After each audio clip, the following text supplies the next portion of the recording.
ಸ್ನೇಹಿತರೆ ನಮಸ್ಕಾರ. ನಾನು lucky. Cinema cinema cinema cinema ಶುಕ್ರವಾರದ ಸಿನಿಮಾ. ಶುಕ್ರವಾರನ ಸಿನಿಮಾ ಯಾಕೆ ರಿಲೀಸ್ ಆಗುತ್ತೆ? ಒಳ್ಳೆ ಪಾಯಿಂಟ್.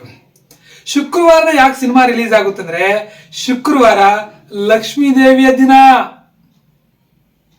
ಜನ ಜನ ಕಾಂಚನ, ಮತ್ತೆ ವೀಕೆಂಡ್ ಪ್ರಾರಂಭ. ಅಂದ್ರೆ ನಿಮ್ಗೆ ನೆಕ್ಸ್ಟ್ ಶನಿವಾರ ಭಾನುವಾರ 2 ದಿನ ರಜೆ ಸಿಗುತ್ತಲ್ವಾ, ಎಲ್ಲರೂ ಸಿನಿಮಾ ನೋಡೋಕೆ ಹೋಗೋದಕ್ಕೆ ಈಸಿ ಆಗುತ್ತಲ್ವಾ. ಆ ಉದ್ದೇಶದಿಂದನೇ ಆಲ್ಮೋಸ್ಟ್ ನಮ್ಮ ಇಂಡಿಯಾದಲ್ಲಿ ಸಿನಿಮಾಗಳನ್ನ ಶುಕ್ರವಾರನೇ ರಿಲೀಸ್ ಮಾಡ್ತಾರೆ. ಬರೀ ಇಂಡಿಯಾ ಮಾತ್ರ ಅಲ್ಲ, ಇಡೀ ವರ್ಲ್ಡ್ ವೈಡ್ ಆಲ್ಮೋಸ್ಟ್ ಸಿನಿಮಾಗಳು ಫ್ರೈಡೇನೆ ರಿಲೀಸ್ ಮಾಡ್ತಾರೆ. ಕೆಲವೊಂದು ಸಿನಿಮಾಗಳು ರಜಾ ಹಬ್ಬಗಳು ಅದನ್ನ ನೋಡ್ಕೊಂಡು ಮಾಡ್ತಾರೆ. ಓಕೆ, ಈ ಶುಕ್ರವಾರ ಯಾವ ಸಿನಿಮಾ ರಿಲೀಸ್ ಆಗಿದೆ ಮೊದಲು ಅದನ್ನ ಹೇಳಪ್ಪ. ಎಸ್, ಹೇಳ್ತೀನಿ. ಎಲ್ಲೋ ಜೋಗಪ್ಪ ನಿನ್ನರಮಾನೆ, ಎಲ್ಲೋ ಜೋಗಪ್ಪ ನಿಂತಳಮಾನೆ, ಎಲ್ಲೋ ಜೋಗಪ್ಪ ನಿನ್ನರಮಾನೆ. ಸ್ಟಾಪ್. ನಾನು ಕೇಳಿದ್ದು ಇವತ್ತು ಯಾವ ಸಿನಿಮಾ ರಿಲೀಸ್ ಆಗಿದೆ ಅದನ್ನ ಹೇಳು ಅಂದ್ರೆ ಹಾಡು ಹೇಳ್ತೀಯಲ್ಲಪ್ಪ ನೀನು. ಯಪ್ಪ, ನಾನು ಹಾಡು ಹೇಳಿದಲ್ಲ, ಸಿನಿಮಾ ಹೆಸರೇ ಎಲ್ಲೋ ಜೋಗಪ್ಪ ನಿನ್ನ ಅರಮಾನೆ. ಈ ಸಿನಿಮಾ ಇವತ್ತು ರಿಲೀಸ್ ಆಗಿದೆ, ನಾನು ನೋಡಿದೆ, ಸಖತ್ತಾಗಿದೆ. ಜೋಗಪ್ಪ ಅಂದ್ರೆ ಈ ನಮ್ಮ ಜೋಗಿ ಪ್ರೇಮ ಡೈರೆಕ್ಟರ್ ಈ ಸಿನಿಮಾಗೆ. ಅಲ್ಲಪ್ಪ, ಈ ಸಿನಿಮಾ ಡೈರೆಕ್ಟರ್ ಬಂದು ಐವದನ ಸರ್ ಹೊಸಬೇನಲ್ಲ. ಇವರು ತುಂಬಾ ಅನುಭವ ಇರುವಂತವರು, ಸೀರಿಯಲ್ ಫೀಲ್ಡ್ ಅಲ್ಲಿ ತುಂಬಾ ಹೆಸರಿದೆ, ತುಂಬಾ ಸೀರಿಯಲ್ಗಳನ್ನು ಡೈರೆಕ್ಷನ್ ಮಾಡಿದ್ದಾರೆ. ನಿಮ್ಗೆ ಅಗ್ನಿಸಾಕ್ಷಿ ಸೀರಿಯಲ್ ಡೈರೆಕ್ಟರ್, ಮತ್ತೆ ಕೆಲವೊಂದು ಸೀರಿಯಲ್ಗಳು ಪ್ರೊಡ್ಯೂಸ್ ಮಾಡಿ ಅಲ್ಲೂ ಸಕ್ಸಸ್ ಆಗಿದ್ದಾರೆ. ಮೊದಲ ಬಾರಿಗೆ ಸೀರಿಯಲ್ ಇಂದ ಸಿನಿಮಾಗೆ ಬಂದು ಈ ಸಿನಿಮಾನ ಡೈರೆಕ್ಟ್ ಮಾಡಿದ್ದಾರೆ. ಸಿನಿಮಾ ಅಂತೂ ಸೂಪರ್ ಆಗಿದೆ. ಇನ್ನ ಈ ಸಿನಿಮಾ ಕಥೆ ವಿಚಾರಕ್ಕೆ ಬಂದ್ರೆ, ಇದೊಂದು ಟ್ರಾವೆಲ್ ಸ್ಟೋರಿ. ಸೌತ್ ಇಂಡಿಯಾದಿಂದ ನಾರ್ತ್ ಇಂಡಿಯಾಗೆ ಟ್ರಾವೆಲ್ ಮಾಡ್ತಾರೆ. ಲೊಕೇಶನ್ಸ್ ಅಂತೂ ಅದ್ಭುತ. ಈ ಪಯಣದಲ್ಲಿ ಹಲವಾರು ತಿರುವುಗಳು ಬರುತ್ತೆ, ಒಂದೊಂದು ತಿರುವು ಅದ್ಭುತ. ನಾನಂತೂ ಹತ್ತುಬಿಟ್ಟೆ, ಅಷ್ಟು ಫೀಲ್ ಕೊಡುತ್ತೆ.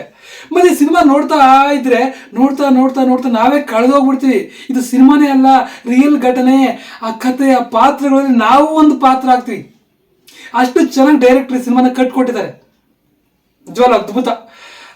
ಮತ್ತೆ KATN ಸಮ್ಮಿಲನ ಆಗುತ್ತೆ. ಅರ್ಥ ಆಗಿಲ್ವಾ? KA ಅಂದ್ರೆ ಕರ್ನಾಟಕ, TN ಅಂದ್ರೆ ತಮಿಳುನಾಡು. ಕರ್ನಾಟಕದ ಹೀರೋ, ತಮಿಳುನಾಡು ಹೀರೋಯಿನ್ ಒಂದಾಗ್ತಾರೆ ಅಂತ ಅನ್ಕೋತೀವಿ, ದೂರ ಆಗ್ತಾರೆ. ಹಾಗಾದ್ರೆ ಹೀರೋ ಜೊತೆ ಯಾರು ಒಂದಾಗ್ತಾರೆ? ಇದನ್ನ ನಾನು ಹೇಳಲ್ಲ, ನೀವು ಥಿಯೇಟರ್ ಸಿನಿಮಾ ನೋಡ್ಬೇಕು, ಆಗ್ಲೂ ನಿಮಗೆ ಗೊತ್ತಾಗುತ್ತೆ. ಮತ್ತೆ ಕೆಲವೊಂದು ಸಿನಿಮಾಗಳನ್ನ ನಾವು ನೋಡ್ತಾ ಇದ್ರೆ ನಮಗೆ ತೋಚದಂತೆ, ನಮ್ಮ ಲೆಕ್ಕಾಚಾರದಂತೆ ಈ ಸೀನ್ ಅಷ್ಟೊಂದು ಮಜಾ ಇಲ್ವಲ್ಲ, ಇದು ಹಂಗಿರ್ಬೇಕಾಗಿತ್ತಲ್ವಾ, ಇದು ಹಿಂಗಿರ್ಬೇಕಾಗಿತ್ತಲ್ವ, ಲೆಕ್ಕಾಚಾರ ಹಾಕೋತಿವಲ್ಲ. ಆ ಲೆಕ್ಕಾಚಾರಕ್ಕೆಲ್ಲ ಅವಕಾಶನೇ ಕೊಟ್ಟಿಲ್ಲ ಡೈರೆಕ್ಟ್ರು, ಯಾಕಂದ್ರೆ ಅಷ್ಟು ನಾಜೂಕಾಗಿ ಸಿನಿಮಾ ಮಾಡಿದ್ದಾರೆ.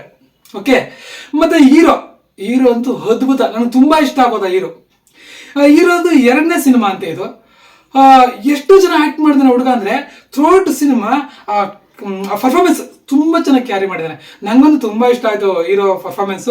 ಹೀರೋ ಸಾಹೇಬ್ರೆ, ನಿಮ್ಗೆ ಆಲ್ ದಿ ಬೆಸ್ಟ್. ನೀವು ಯಾವುದೇ ಸಿನಿಮಾ ಮಾಡಿ, ನಾನಂತೂ ನಿಮ್ಮ ಸಿನಿಮಾ ನೋಡ್ತೀನಿ. ಇನ್ನು ಉಳಿದ ಎಲ್ಲ ಕಲಾವಿದರು ಅಷ್ಟೇ ತುಂಬಾ ಚೆನ್ನಾಗಿ ಆಕ್ಟಿಂಗ್ ಮಾಡಿದ್ದಾರೆ. ನನಗಂತೂ ತುಂಬಾ ಖುಷಿ ಆಯ್ತು. ಮತ್ತೆ ಎಲ್ರು ಹೇಳಿದಂತೆ ಸೀನ್ ಟು ಸೀನ್ ನಾನು ರಿವ್ಯೂ ಹೇಳಲ್ಲ, ಯಾಕಂದ್ರೆ ಸೀನ್ ಟು ಸೀನ್ ನಿಮ್ಗೆ ಕಥೆ ಹೇಳ್ಬಿಟ್ರೆ ನೀವು ಸಿನಿಮಾ ನೋಡ್ಬೇಕಾದ್ರೆ ಮಜಾನೇ ಇರಲ್ವಲ್ಲ. ನೀವು ಸಿನಿಮಾ ನೋಡ್ತಾ ಇದ್ರೆ ನೆಕ್ಸ್ಟ್ ಏನಾಗುತ್ತೆ ಕುತೂಹಲ ನಿಮ್ಮಲ್ಲಿ ಇರ್ಬೇಕಲ್ವಾ. ಮುಂಚಿನ ಕತೆ ಗೊತ್ತಾದ್ರೆ ಆ ಮಜಾ ಇರಲ್ಲ. ಅದಕ್ಕೆ ನಾನು ಡೀಟೇಲ್ ಆಗಿ ಆ ಸಿನಿಮಾ ಕಥೆನೆಲ್ಲ ಹೇಳಲ್ಲ. ಒಂದು ಮಾತನ್ನು ಸತ್ಯ, ಡಬಲ್ ಮೀನಿಂಗ್ ಇಲ್ಲ, ವಲ್ಗರ್ ಸಂಭಾಷಣೆ ಇಲ್ಲ, ನೀಟಾಗಿದೆ. ವಯಸ್ಸಾದವರಿಂದ ಹಿಡಿದು ಸಣ್ಣ ಮಕ್ಕಳು ಕೂಡ ಈ ಸಿನಿಮಾ ನೋಡ್ಬೋದು.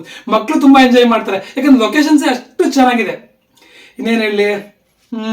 ಓಕೆ, ಸಾಕು ಅನ್ಕೋತೀನಿ ಸ್ನೇಹಿತರೆ. ಕುಟುಂಬ ಸಮೇತರಾಗಿ ಈ ಸಿನಿಮಾನ ಮಿಸ್ ಮಾಡಿದೆ ನೋಡಿ. ಎಲ್ಲೋ ಜೋಗಪ್ಪ ನಿನ್ನ ಅರಮನೆ ಸಿನಿಮಾ ತಂಡಕ್ಕೆ ಆಲ್ ದಿ ಬೆಸ್ಟ್. ಧನ್ಯವಾದಗಳು.